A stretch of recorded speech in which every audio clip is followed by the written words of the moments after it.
Awesome race Sunday. I had a lot of fun up there in the booth. Don't know what the fans thought about it, but it seems like everybody was pretty entertained by both the Xfinity truck and the Cup race. Yeah. At Homestead. Great crowd. I was nervous. The Xfinity crowd was not great. Looking up there during the day, I was a little bit nervous for Sunday because the Xfinity crowd was pretty thin. Cup Sunday crowd I was happy with. We had fans, from one end of the track to the other. Certainly a couple empty seats, but, man, it was a pretty solid day. Obviously, Larson goes into this race as the favorite.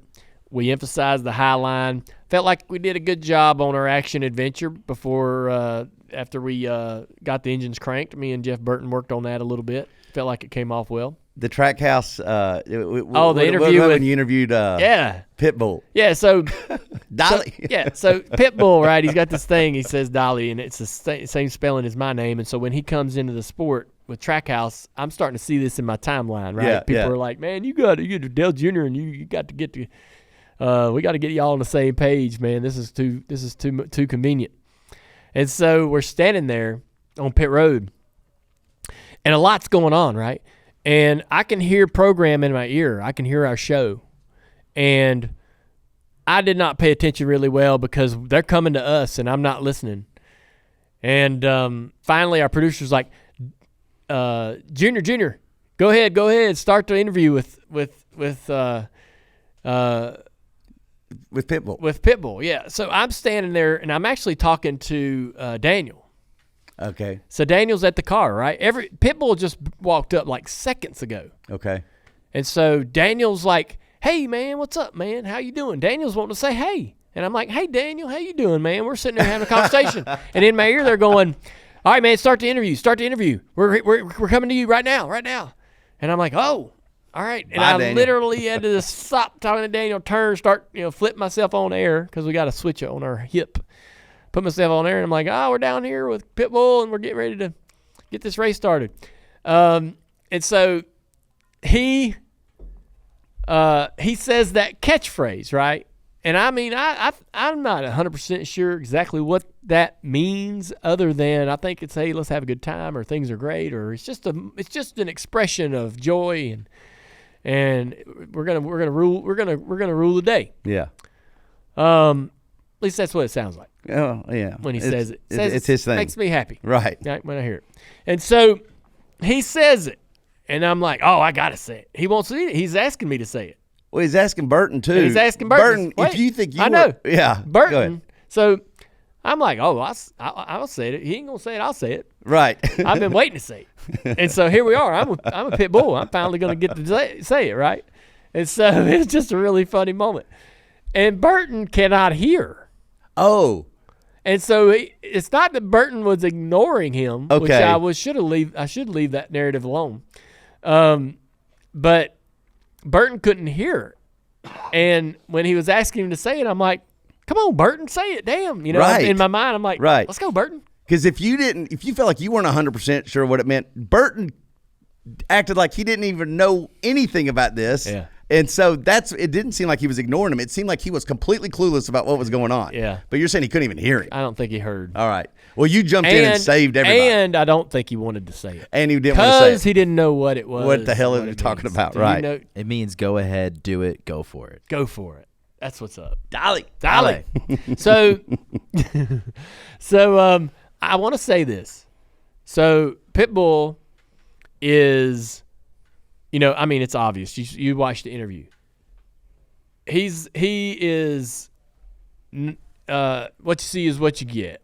Flamboyant. A lot of fun. Yeah. Nice guy. Cool. Yeah. Yeah. Super cool. And I was, when it comes to celebrities, you're a little guarded.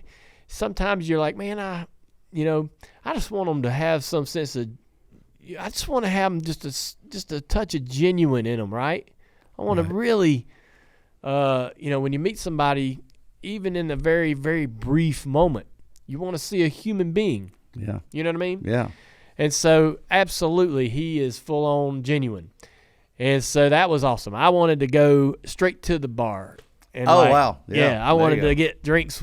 I want to get drinks with old Pitbull. Yeah, with Pitbull. Dolly, yeah. Yeah. I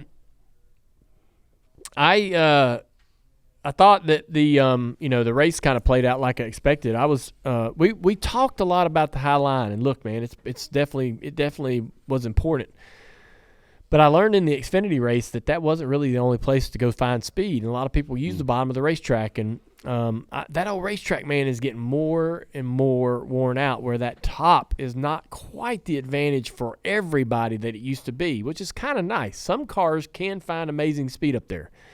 The 12, Brad Keselowski, a couple cars ran up there with all day and made it work. But a lot of people had to run the bottom or the middle and did good times there. So it was a fun race. Larson's issue on pit road, he said it in his interview. I shouldn't have charged in there that hard. I probably was trying to get too much. It wasn't necessary for me to be that aggressive. I agree.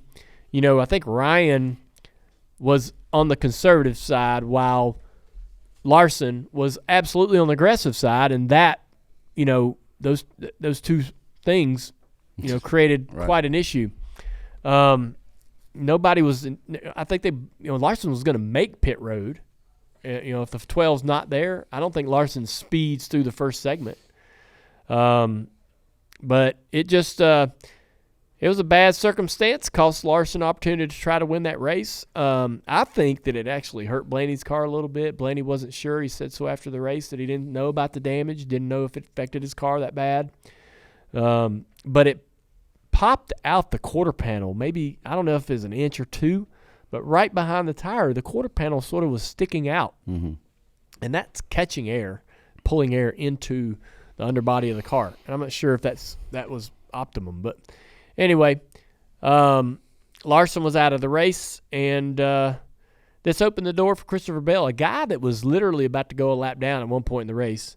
The funniest part of the day, they come over the radio, and they're like, Christopher, we got to work hard to try to stay on the lead lap here. The leader was about 3/4 of a straightaway behind coming to the end of stage 1 or 2. And Christopher Bell goes, okay, I'll start trying now. Right. I'm like, man, I know that feeling. You're like, anytime you're out there busting your ass, and somebody comes over the radio and says, man, we got to work hard here. You're like, what the hell you think I've been doing? Right. I'm not out here just cruising. And so, it was and I will say that Homestead has kind of now gotten to where it matches Darlington, in my mind, as a mental track, where it's a track that can get a driver very frustrated just driving around it, okay? Drivers get frustrated for a lot of different reasons. They get frustrated because they make a mistake or the car's not handling right or whatever. But literally, there's only a couple of racetracks that just frustrate you driving it. That's not to say it's not fun, but it's so slick, and it's so hard to get a hold of, and it's so hard to gain an advantage on the car in front of you. And Darlington has been like that as long as I've ever known it. It can spin out and derail the most, mentally tough individuals, right? It really puts you through the test. It'll have you arguing with your crew. It'll have you apologizing. Trying to mend relationships. Yeah. all in the same sentence. Yeah. Really. Right. And so Homestead's kind of got that way, and we heard a little bit of that from Christopher Bell. I think Truex absolutely almost retired at one point in the middle of the race. Said, "I'm done with this. Not doing this anymore." It's just that place can really bring out the worst in you, right? Which sounds amazing. I mean, like that makes Homestead everything that we thought it would be and more. I mean, like that's what you want, right? Yeah. We want it to be challenging to the drivers, and you want to have multiple lanes, and you want to be able to make it hard, and you want to be able to. And it humbled a lot of people. It did. I was shocked to see the 11 car go into the wall. We don't see a lot of failures or brake or part failures. I mean, Denny's car was working and handling perfectly, right? Or well enough. And he drives off into turn 1. Something snaps on the right front, and he goes straight into the wall. And now, right after that, Truex has got the engine issue. So this race ends, Obviously, with Christopher Bell getting through, going into the playoff, going into the championship 4. But now we go to Martinsville with Martin Truex Jr. and Denny Hamlin, 2 guys that are great at Martinsville, at -17. Ryan Truex came into Homestead -17. He had a great day. He comes out +10. Okay?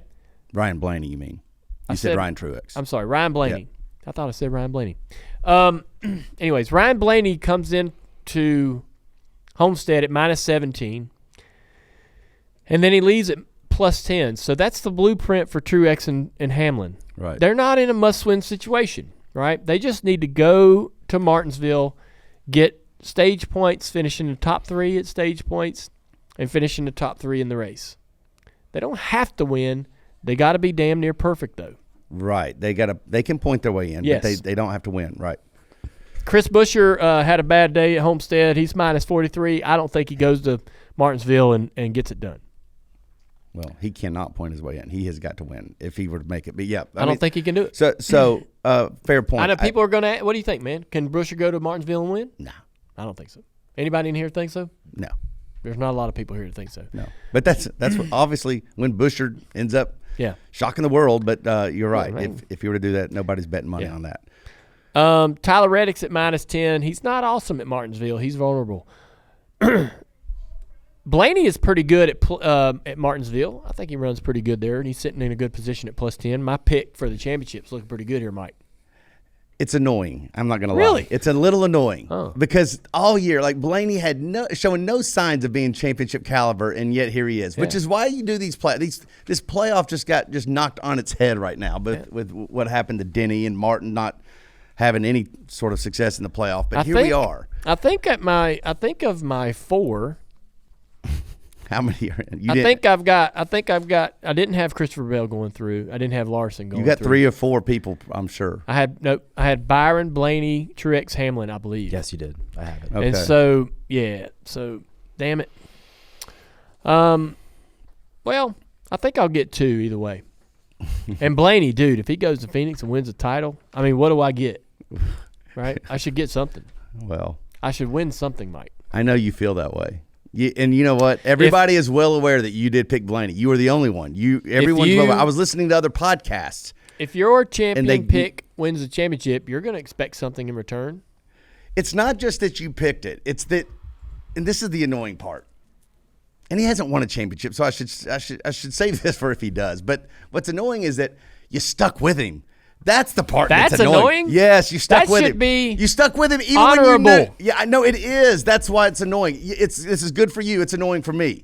Is that even when we baited you into going, yeah, Blaney, you want to think about that pick again? You can change it. And you're like, nope, I'm going to stick with my pick. I'm like, oh, this is where we You're have looking Dale. at a guy. Blaney's not even going to make the top 12. You're looking at a guy that's a Commanders fan, Mike. Think of all the things that have happened to the Washington football team over the year since 1991. Think of all the things, and I'm still a fan. Other than not really winning Super Bowls, I don't know much about the Washington Commanders enough to know about all the things that's happened. 2 name changes in the last 3 years. That's true. They haven't won. You're sticking with them. They haven't won a Super Bowl since 91. So you're the stick with them guy. Yeah. I got you.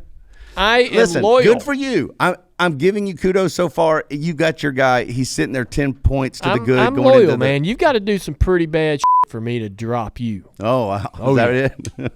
You got to do something pretty You're bad. Mr. Loyalty. I give you a lot of breaks. Listen, if we could get back to the race and get back to the points, let's talk about Denny for a second. Denny.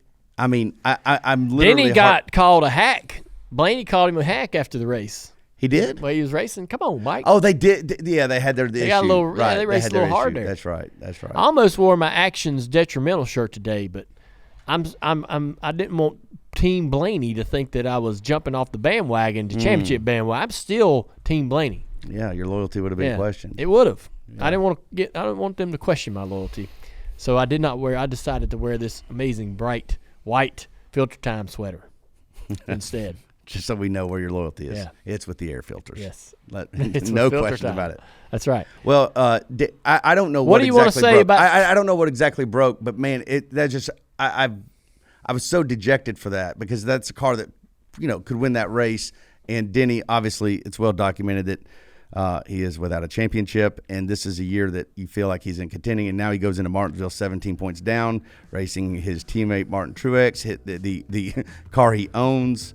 And Tyler Reddick, and then it's going to make Martinsville a lot of fun. Yeah. I mean, if Martinsville been taking a little bit of a hit with the new car and its raceability at Martinsville on the short tracks, but at least we got something here with the points battle going into Phoenix.